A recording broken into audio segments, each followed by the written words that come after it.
From the paintings on the wall, it was clear my brother Milton had been here before me. Reading this, maybe it sounds like I had a plan.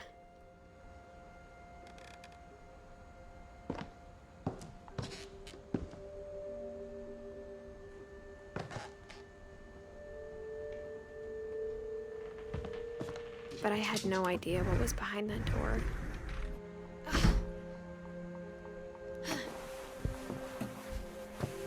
Just like I had no idea where all this was gonna lead. I grew up looking at Molly's room through the peephole.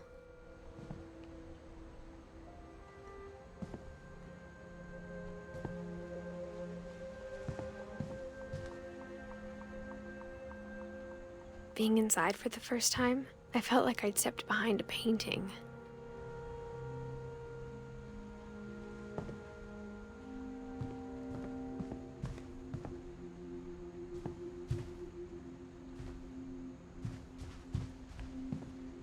I got the sense Edie had spent a lot of time here, before my mom sealed the doors.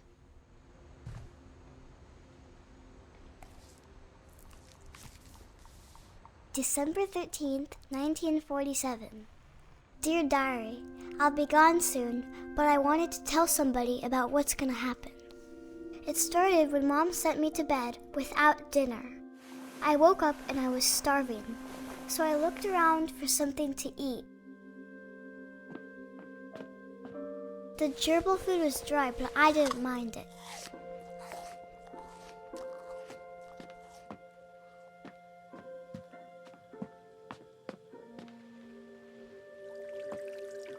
I thought about eating Christopher, but I held back.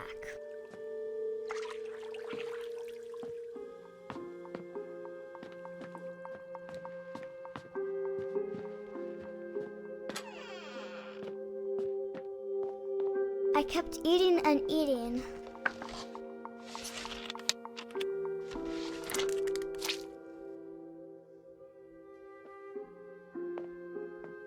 I ate a lot of things that night.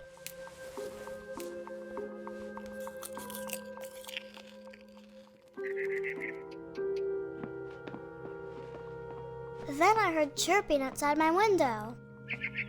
It was a barn swallow going back to her nest. I reached out for her.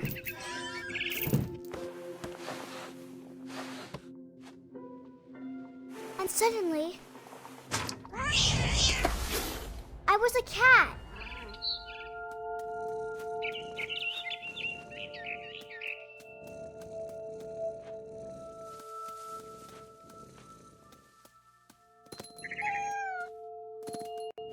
I tried to be quiet, but the bird was really scared.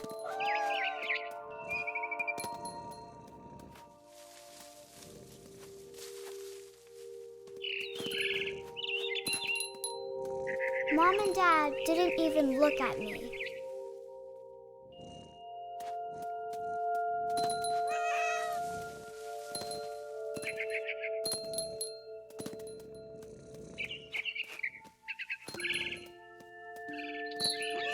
The babies were all gone.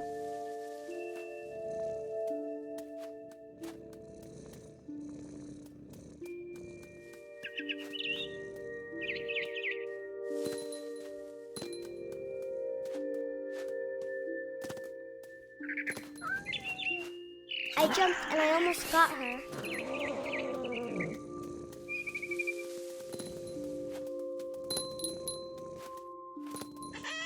I could tell she was getting really tired.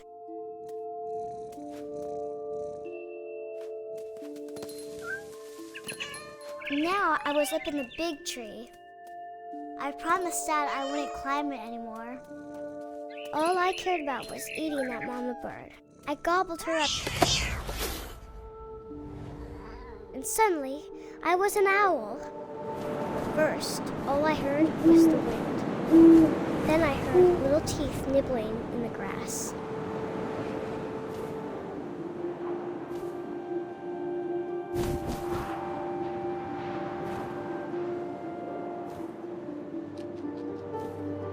Rabbits.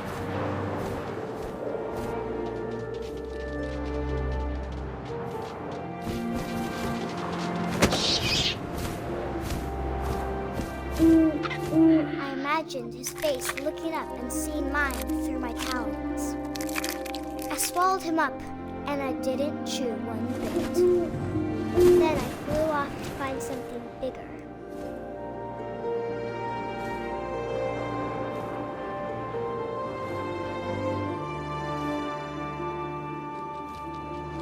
A mama rabbit.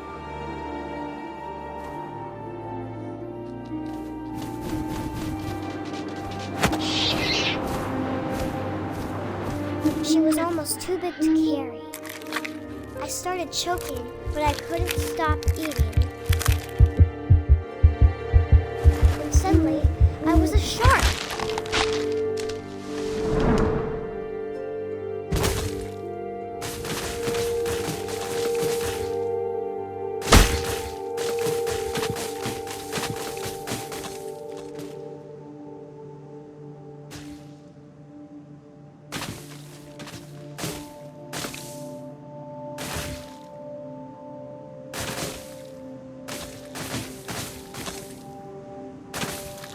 I rolled off a cliff and into the ocean. Now, I was hungrier than ever.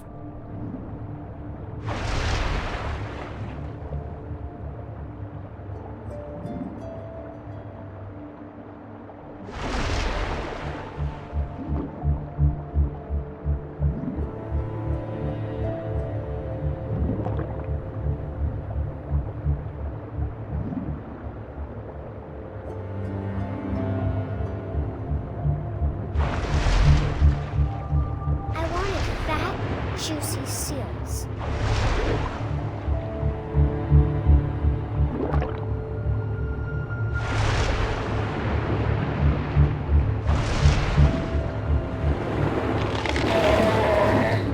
I tore off her flipper, and it tasted really good.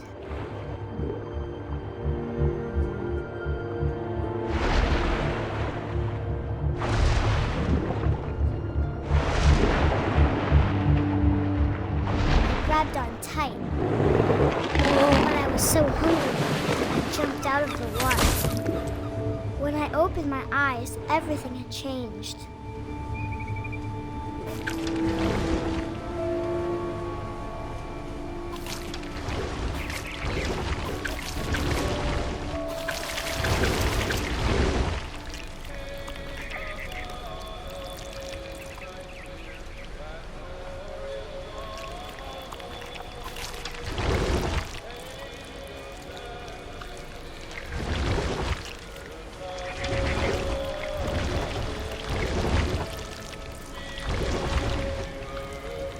Now I was a monster, and I smelled people everywhere.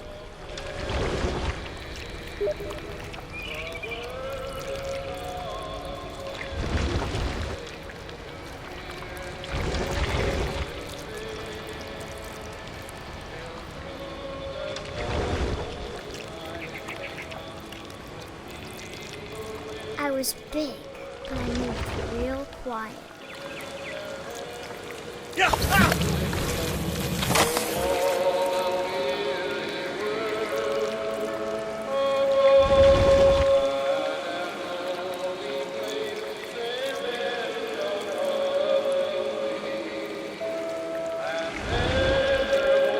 I wanted to stop, but also I didn't.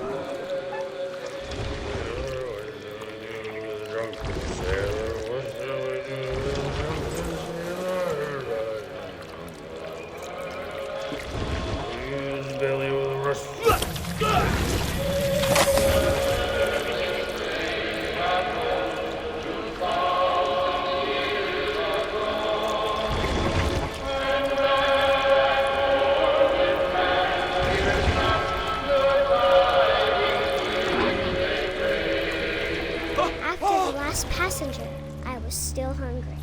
And across the water, I smelled something new. Something I had to have, so I swam towards it.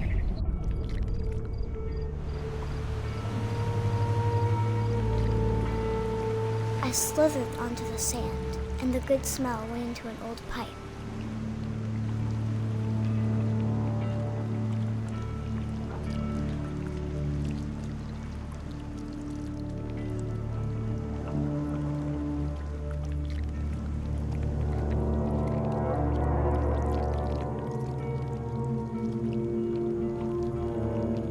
got closer and closer.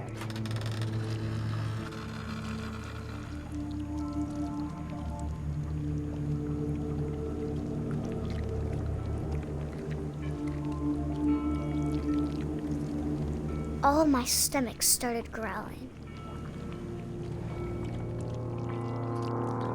And suddenly, I was me again. I held my breath for a long time, but I couldn't hear anything. I think it's waiting for me to fall asleep. But it's not going to wait much longer. It needs to feed, and we both know I will be delicious.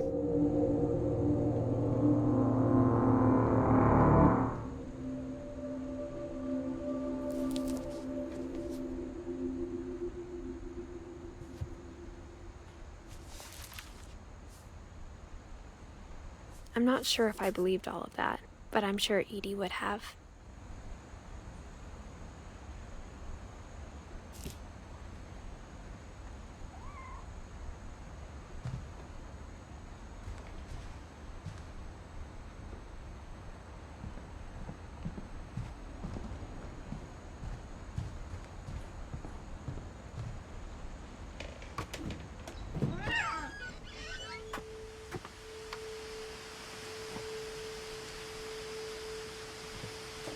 This will be obvious later, but my mom never told me any of these stories.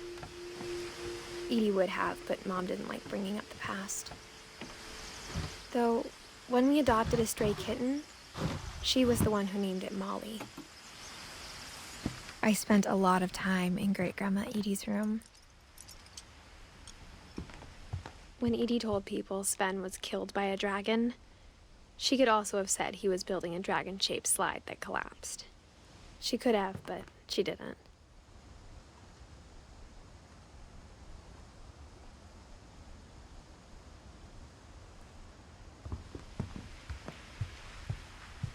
Louis died a week before we left, but Edie had already started to memorialize him. Edie knit me a new pair of gloves every year, just in time to replace the old ones.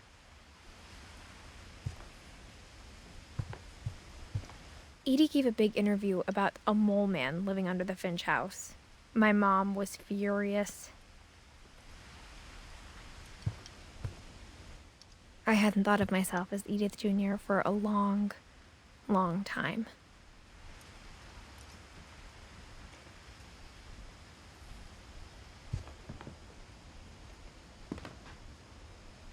One summer, they evacuated the island, but Edie refused to go. For a few weeks, she was a celebrity.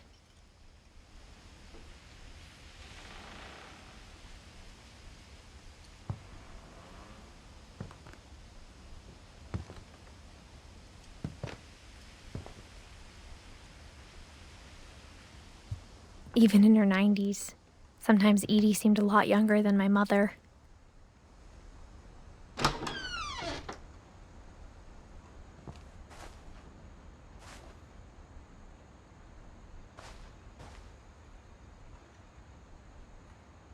The only trace Grandpa Sam's first wife, Kay, left on the house was the pink bathroom. It was a pretty big trace.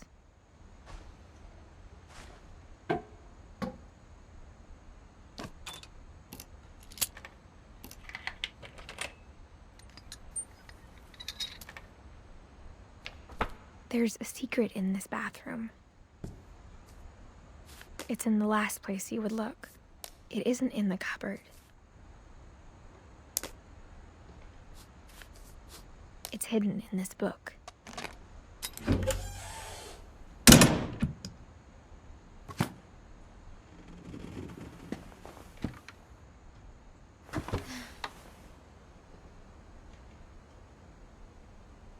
Sven gave Sam an old camera he'd refurbished. He never put it down.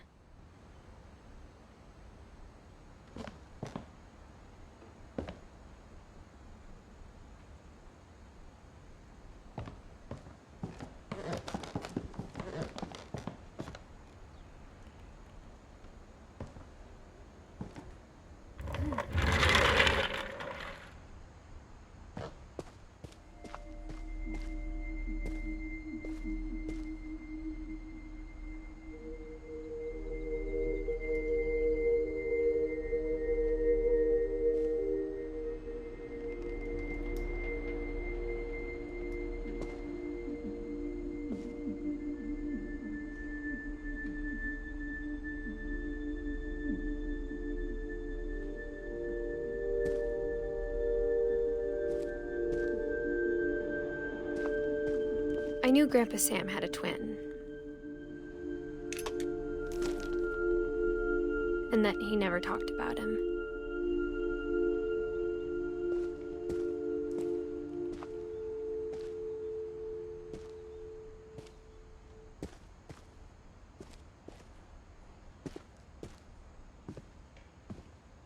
I guess my grandpa didn't like history any more than my mom did.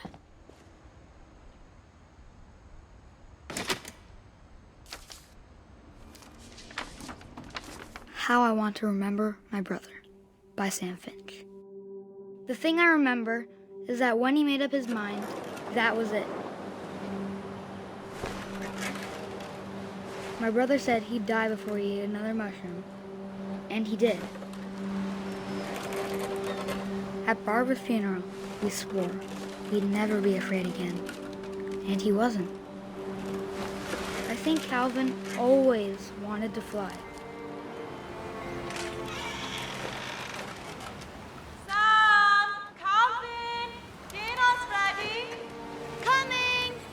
But that day, he finally made up his mind to do it. I told him going around was impossible. Maybe if I hadn't said that.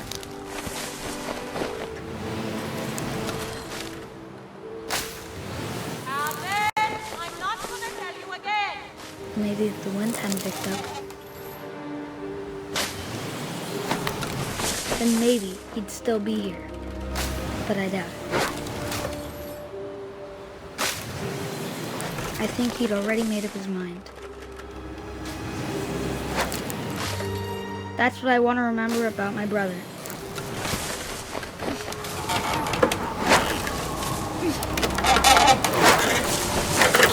The day he made up his mind to fly. And he did.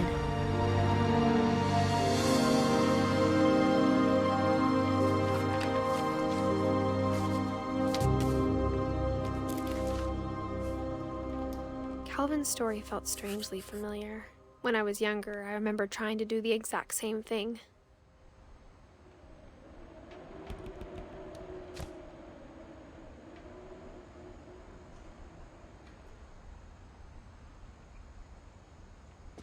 After the funeral, Edie roped off Calvin's half of the room.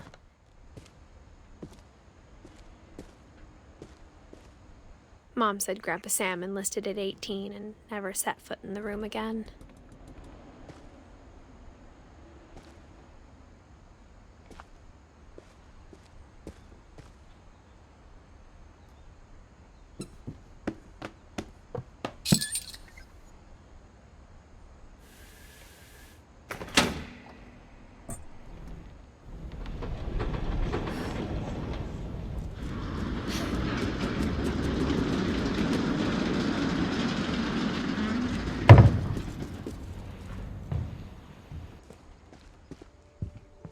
The passages were a pretty tight fit.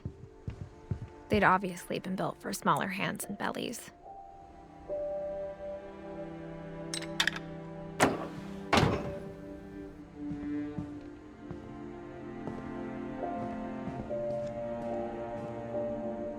Edie's father, Odin, built the original house.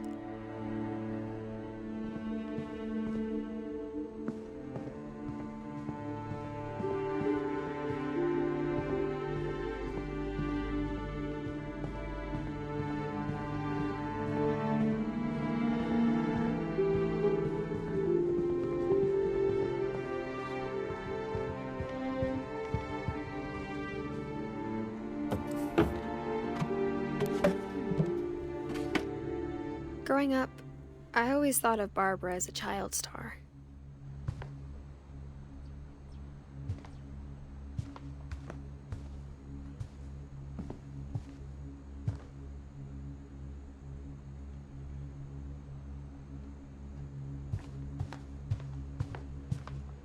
I never thought about how hard it must have been for her afterwards.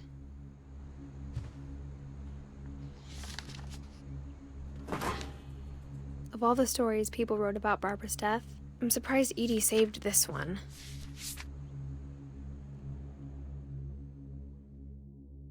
Old Jack here with another ghastly tale inspired by America's most unfortunate family. I'm calling it The Surprise Ending of Barbara Finch. As a child star, Barbara was famous for her scream. Now at 16, she was all washed up. A has-been. But in a lucky break, she'd been asked to perform her signature scream at a local convention for monster movie fans. It was just the boost her career needed. Unfortunately, her scream hadn't aged well. Getting better. I think you just need the right motivation. Her biggest fan and current boyfriend, Rick, was about to demonstrate when... Now that was a great scream. It was Barbara's father, Sven. He'd slipped into a table saw and had to be rushed to the emergency room. So Barbara got stuck babysitting her youngest brother, Walter. Her convention comeback was cancelled. Okay, I'm hearing frustration, but I'm not hearing terror. What if I tried... A gang of hoodlums in Halloween masks have been terrorizing Orcas Island tonight. Police are urging residents to... That came from the basement. You're right! Also, I loved your delivery on that. Why is your basement door locked? Because my dad likes making puzzles and secret passages. There's a key hidden in the music box. The secret is to keep winding and winding until finally the key pops out. Thanks, babe. I'll be back in a sec. 20 minutes later, Rick hadn't returned.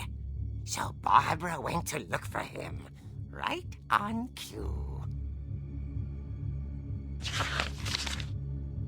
She reached for the music box.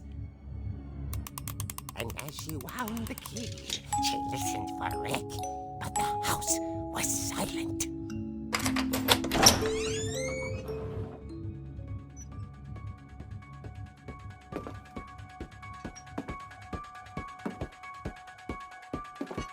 She found Rick's crutch and imagined the worst.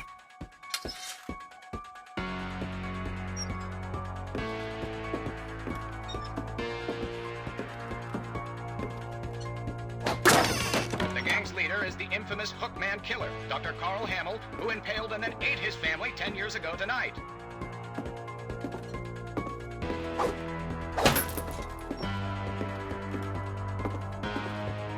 Old Finch rattled and grew still. Oh dear!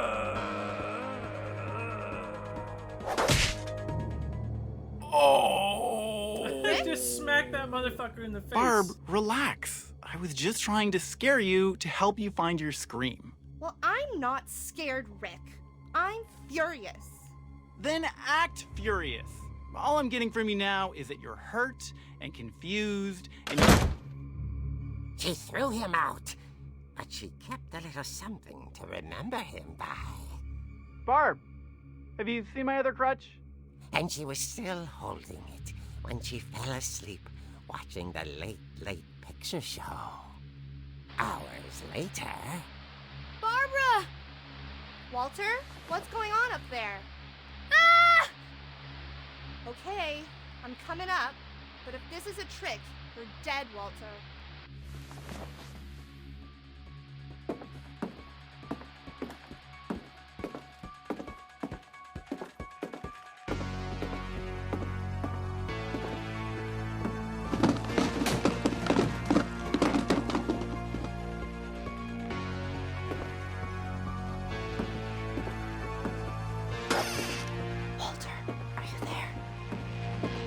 Walter had vanished, but his bedside radio was still on.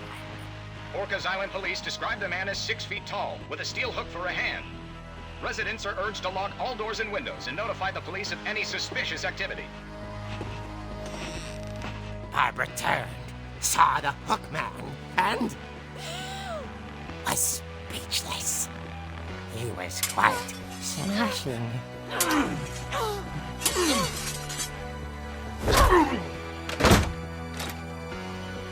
And here he was. He couldn't get enough of Barbara. Okay, Barbara, there's gotta be another way out of here.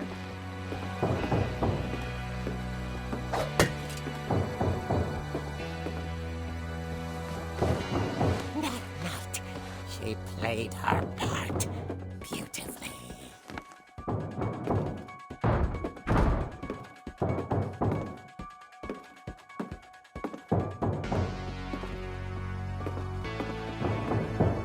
She thought about abandoning Walter, but just couldn't do it.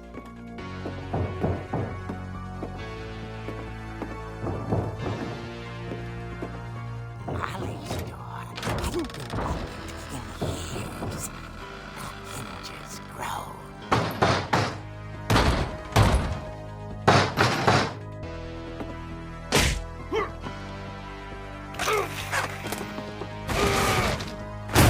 He wasn't moving, but she sensed the story might not be over yet.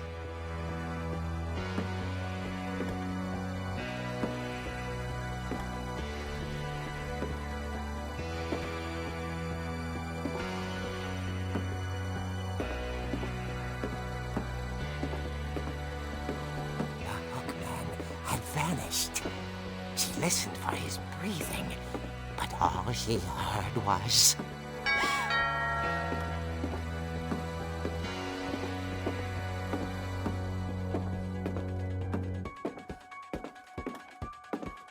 At the door, she heard whispering.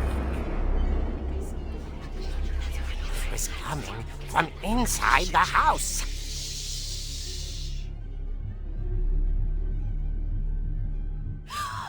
Oh dear.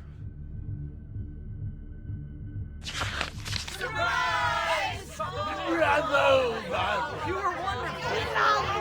monsters had come to surprise her. For Barbara, it was a dream come true. Then she saw what kind of monsters they were, and she realized what was about to happen. She was going to be famous. And with her final breath, Barbara Finch gave the performance of her life.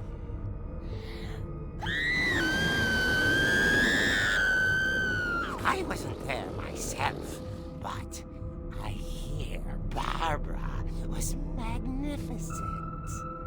Poor girl. She had a taste for stardom. But unfortunately, so did her fans. Of course, the police blamed it all on poor Rick, who disappeared the same night. And little Walter? Hiding under his bed the whole time. He took it all pretty hard, but that's another story. As for Barbara, tucked inside the music box is all they ever found of her. Her ear. Now that's what I call a real eerie tale.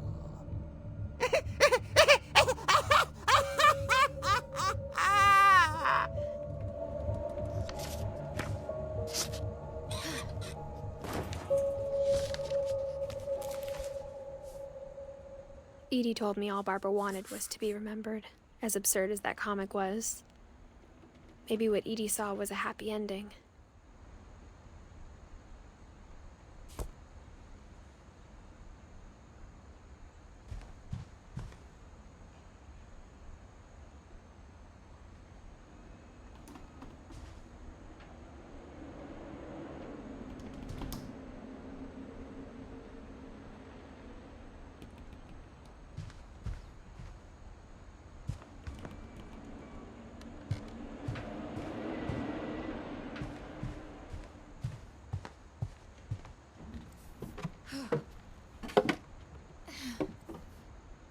I guess now I know why Mom didn't like me playing with the music box.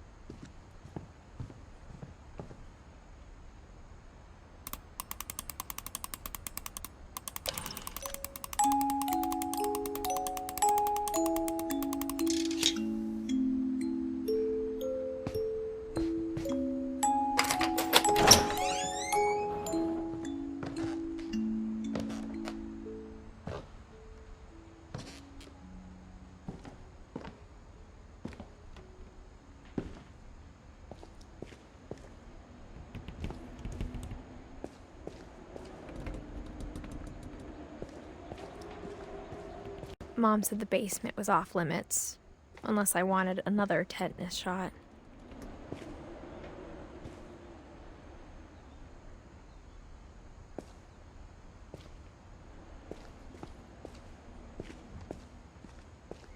I saw Edie sneak down to the basement once, carrying packages. I thought maybe she was hiding presents. It turned out she was hiding a lot more than that.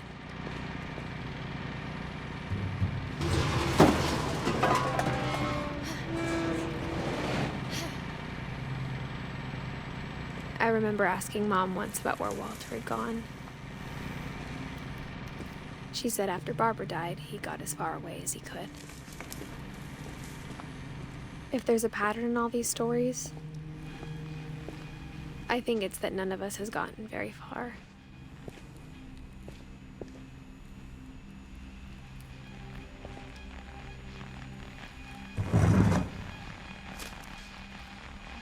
Goodbye, everyone.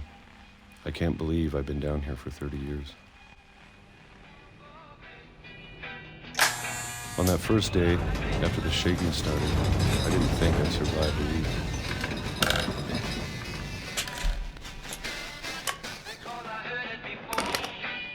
But after a few days, I settled into a routine. That's what kept me sane. Having a schedule, living for today.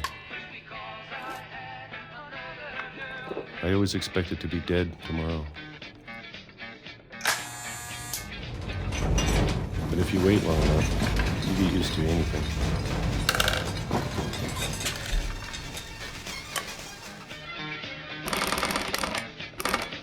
Even a monster on the other side of the door starts to feel normal. Almost friendly.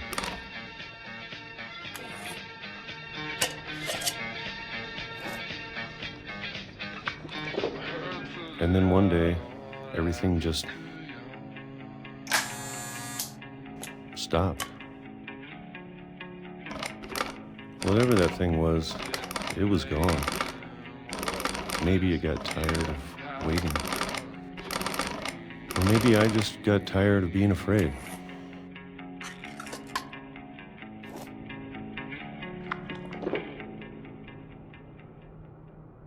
It's been a week now, the longest in 30 years. I'm done waiting. I have to leave while I still can.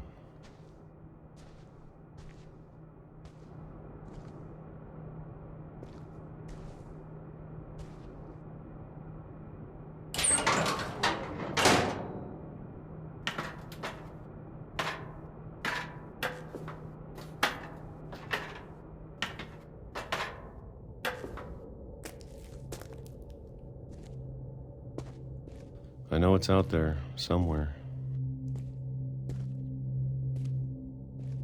Whatever killed Barbara and Molly and Calvin. Maybe this is all a mistake. But I need to stop living the same day, even if it kills me.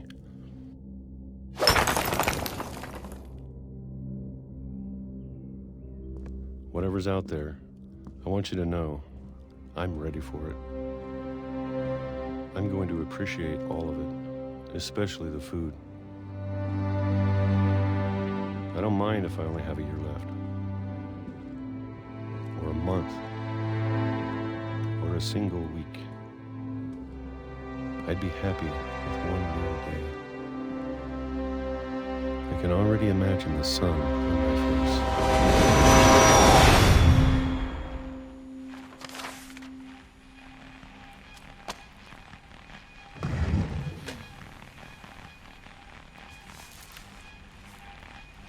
Walter died when I was 6. I can't believe my mom never told me he was down here.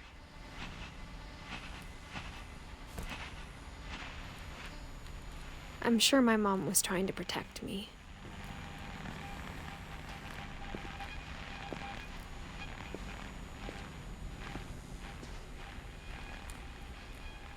Okay, so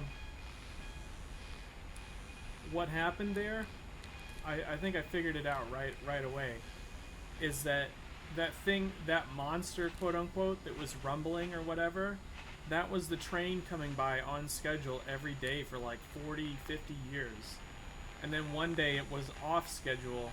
And so he's like, fuck this, dude, I'm out. I gotta do something different. And he gets out of the house and he goes to the fucking train tracks and there's the fucking train right on time. Or not on time, but you know what I mean. Right? I guarantee that's what happened. That's crazy. I like this game so far, it's pretty cool. Maybe she was afraid I'd end up like Walter. But if she never told me about an uncle under the house, I can only imagine what else she was hiding.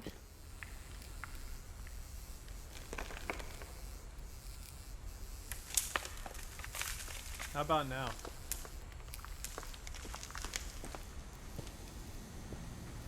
I don't want to make the same mistakes she made. It's fucked here, hold on.